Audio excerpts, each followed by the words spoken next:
You know what? You know what question nobody's asking is if Kirby knew that this was a video game, what genre would Kirby think this is?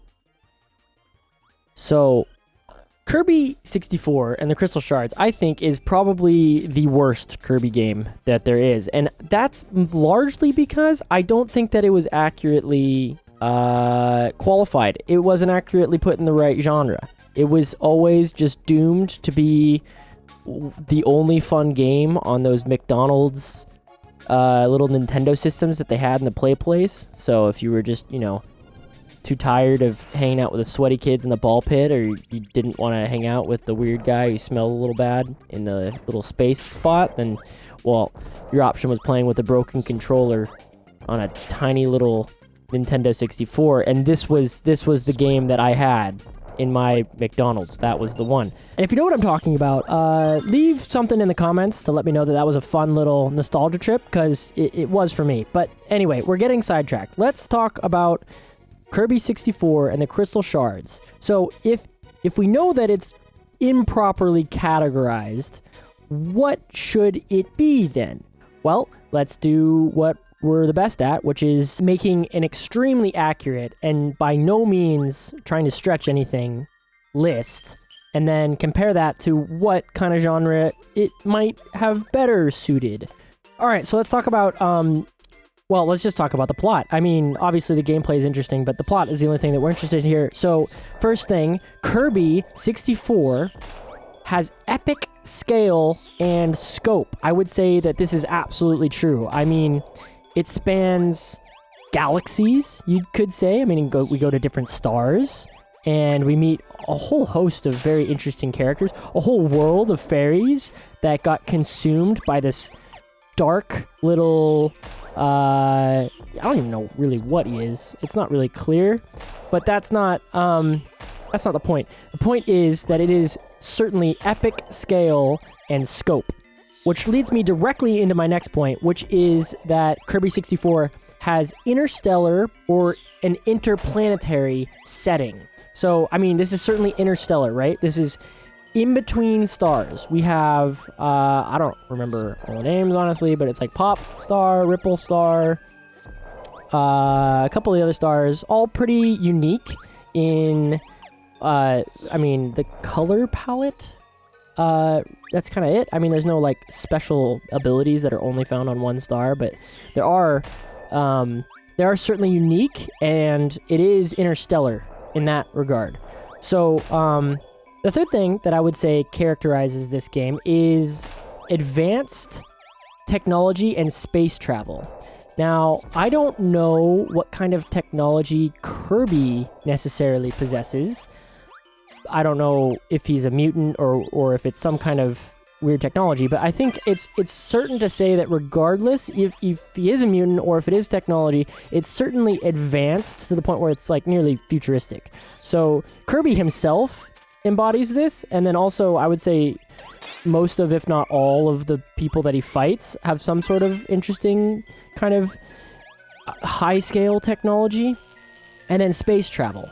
I'd also say that's another key aspect of this that kind of goes along with the advanced technology. Space travel with the Crystal Shards. So that's like the main thing, right? He moves in between the planets with the Crystal Shards. Next thing I want to talk about is the complex characters and relationships. Now, again, Kirby himself might not say too much or really anything.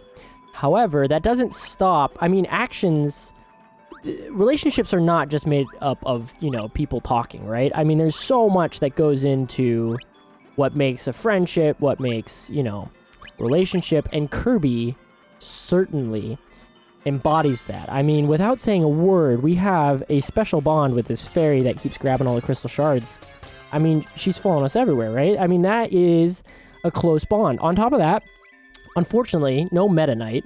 Meta Knight would have made this game significantly cooler, in my opinion, just because Meta Knight makes everything cool.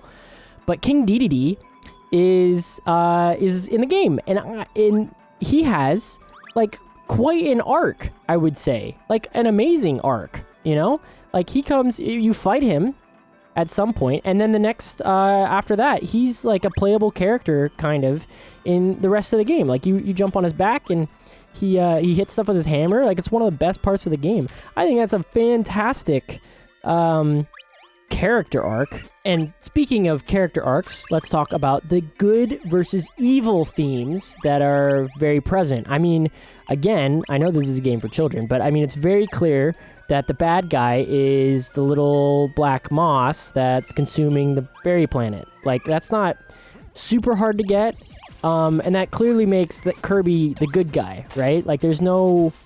You're not confused about Kirby's motives, really. Like, he's just doing it to do it, you know? Because he's a good guy.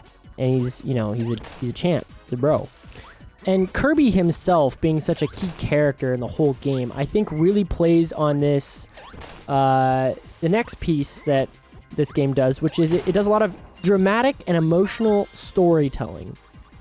So, I mean, the very ending of the game is probably one of the most emotional pieces of any gaming literature out there. I don't think that there isn't a soul that played through this game and didn't shed a tear when Kirby and his friends go through the dimensional rift that the Crystal Shards open up, and he has to say goodbye to his fairy friend. Like, that's a sad moment. Dramatic, emotional, certainly a characteristic of this game.